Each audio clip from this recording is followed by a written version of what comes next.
In this video, we'll finally see why Unix is useful specifically for language technology. We'll see two examples of language processing tasks that you can accomplish using Unix commands. Now let's start with the first one, which is a classical demonstration of the power of Unix command line tools, namely forming a frequency list of the words in a text. I'm currently in the week 2 subdirectory of my cmdline course directory, and I have here the familiar text file life of b.txt. And our aim is to form a file life of b.freq, or freq, and let's look at it using less. We have words here and their counts in this file life of b.txt, and these are sorted according to frequency. And as you can see, the most frequent word in life of b is the, which occurs 4,602 times. The first few dozen of words are very typical for English text. Only later we get words like hive, which are, or bees, which are more typical for the text life of bees. Okay, so how do you create this type of a frequency list? Well, let's start with the file life of b.txt again. We can open it using cat. And let's pipe it to less so that we can see how it looks. So we have here lines of a dozen or so words, and in between we have some empty lines. Okay, and as familiar, Q quits. So the first step is to transform this to one word per line format. So press up to get the previous command. And to do this, we're going to use tr, or the translate command. So tr, and then in single quotes, -n, -r, -t, and space. These are all the white space characters, line feed, carriage return, and tabulator, as well as the word space. And then we have the replacement, which is just going to be a new line character. So this ensures that all words will now be on their own separate lines. Okay, let's again use less to see what the result looks like. Now you can see that there are a whole lot of empty lines here. And this happens because we may sometimes have several white space characters after each other in the file. And each of them gets transformed into one new line. Okay, let's quit less using Q. So to get rid of those empty lines, we need to use the squeeze option -s for tr. So let's hit up arrow for the previous command and add an option -s here. And the S option will replace a sequence of white space characters with exactly one new line. So let's pipe this to less again. And now we can see that we don't have any more empty lines here. Well, one thing that we do have here are these punctuation characters, like comma and full stop.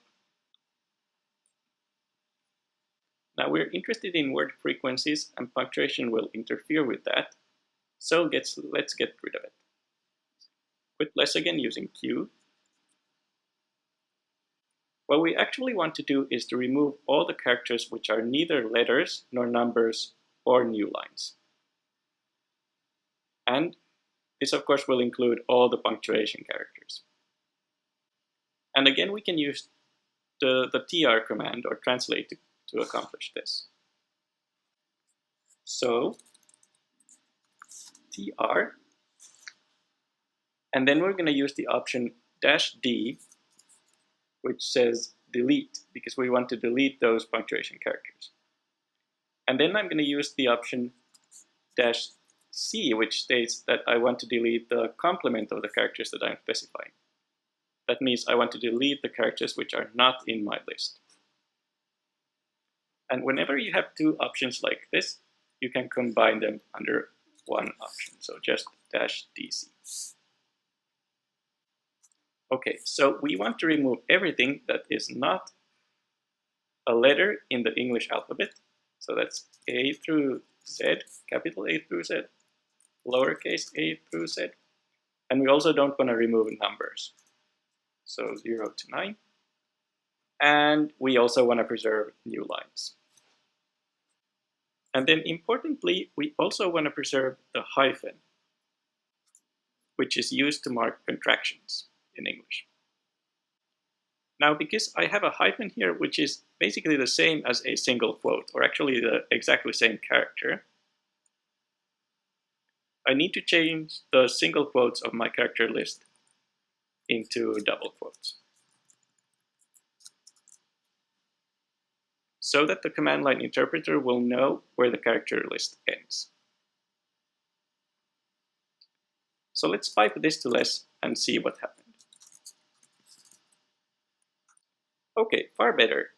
The only characters we see are letters and numbers. And let's quit less using Q. So what we do now is to sort this file into alphabetical order, and that you can do using the command sort.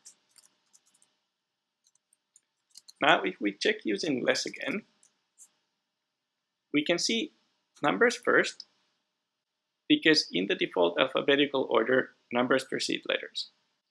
Then if we scroll down a little bit, we see words starting with A here first, and so forth. Now, all of the occurrences of a word like and will be on consecutive lines in this sorted file. So let's quit less. So that's why what we want to do is to count the consecutive lines which have identical words on them. So we do this using the unique command and add an option -C. So let's see what that does. So let's scroll ahead a little bit. So previously we had a lot of lines which said and. Now after executing this unique -C command, we have only one line with and it's preceded by 133. And this means that in the original sorted file, we had 133 lines with and. And this is actually the count of the word and written in uppercase in the lifeofb.txt file. Okay, let's quit less. And the final thing that we need to do is to sort this into numerical order, reverse numerical order. So sort -n for numerical. Now this is going to sort it in ascending numerical order. So we're going to get all the words that occurred only one time in the file first. But that's not what we want. We're interested in the really frequent words. So we're going to sort it in reverse numerical order using the option R. And then let's pipe this to less.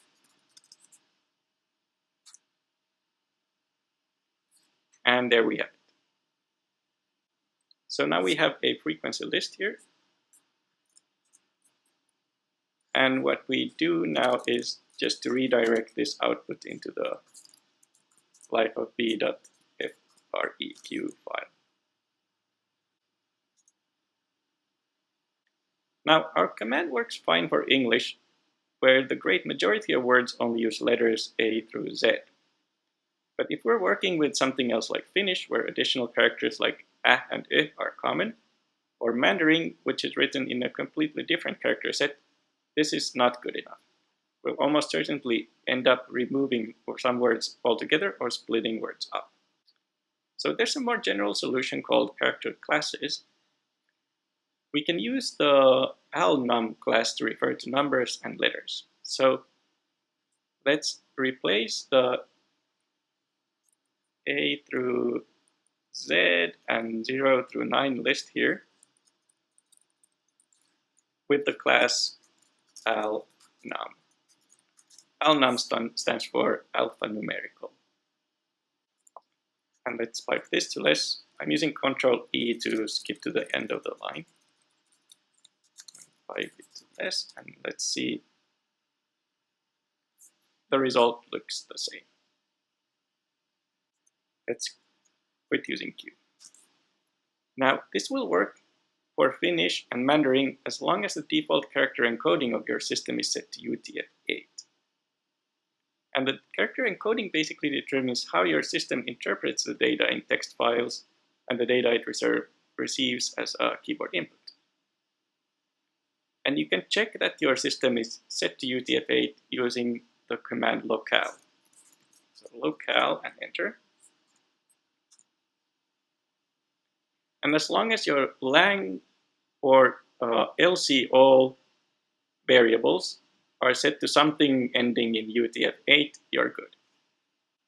If you don't see UTF-8 here, if you see something like ASCII or C, we can provide you reading materials which show how to change this. We'll also provide more reading materials on character encoding in general.